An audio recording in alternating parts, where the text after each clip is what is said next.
Assalamualaikum warahmatullahi wabarakatuh. Selamat sore. Alhamdulillah masih diberi kesempatan yang kedua kalinya pada sore hari ini untuk melanjutkan diskusi tentang moderasi yang sekarang penting kiranya untuk berkelanjutan, yaitu tentang konsep menjaga umat dan menjaga jagat. Jadi merawat umat dan merawat jagat.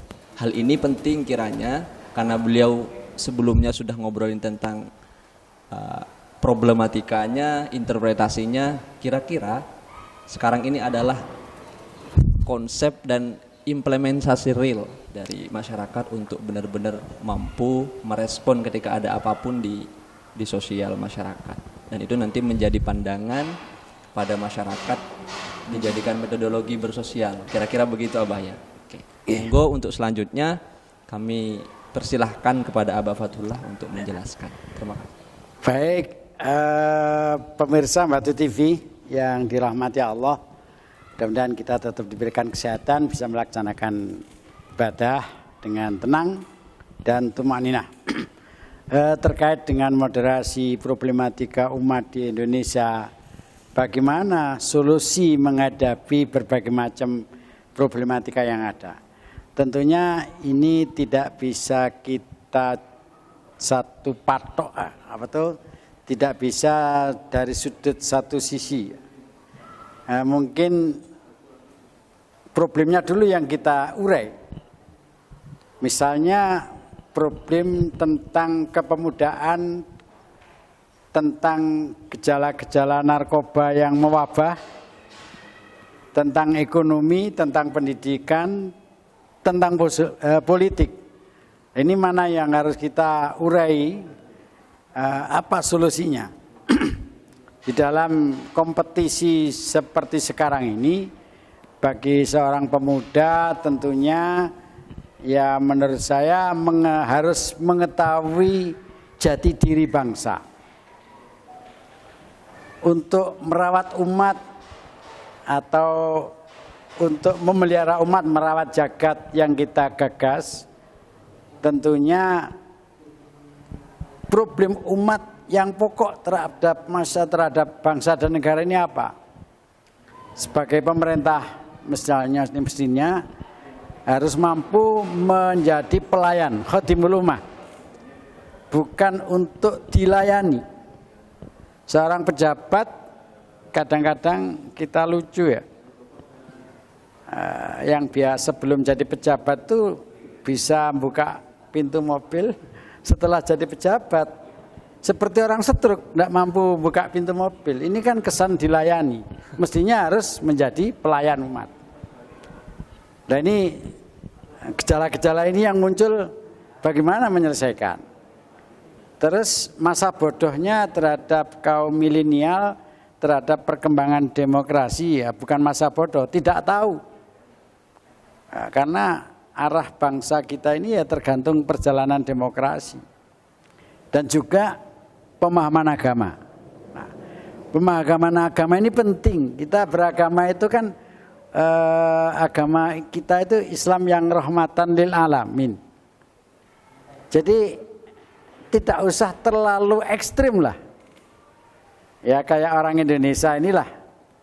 Bagaimana Wali Songo mencari solusi supaya orang Indonesia yang dulu tidak mengenal Islam, terus harus melakukan syariat Islam.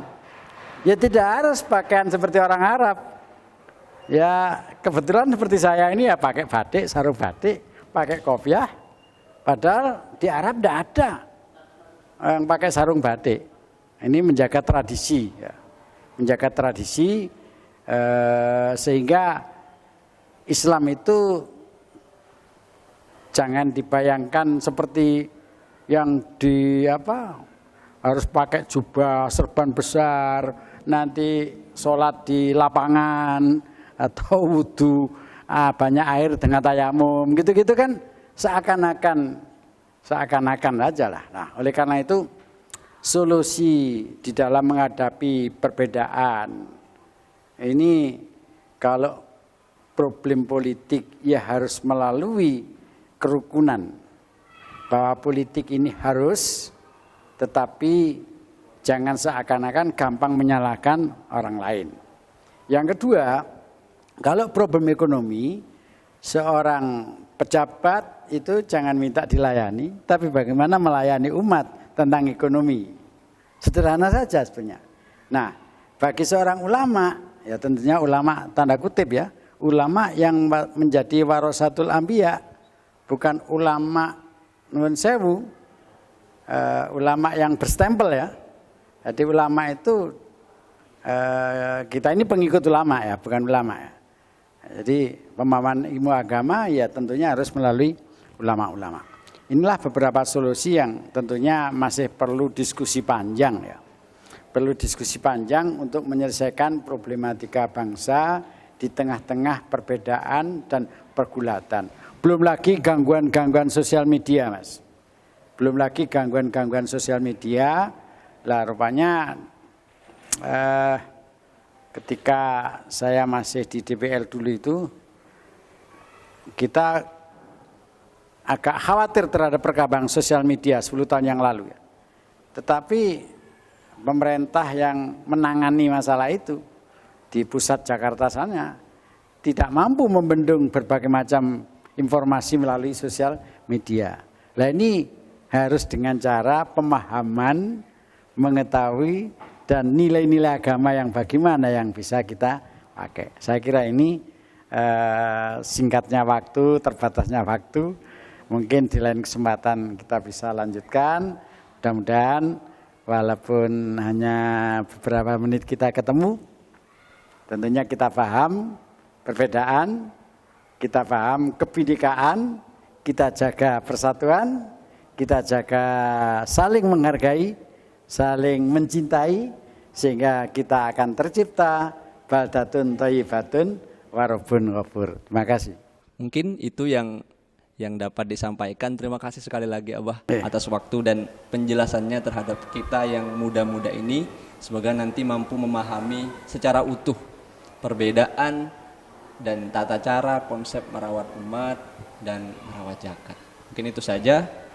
Kurang lebihnya mohon dimaafkan. Wallahul muwaffiq ila aqwamit thoriq. Wassalamualaikum warahmatullahi wabarakatuh. Waalaikumsalam warahmatullahi wabarakatuh.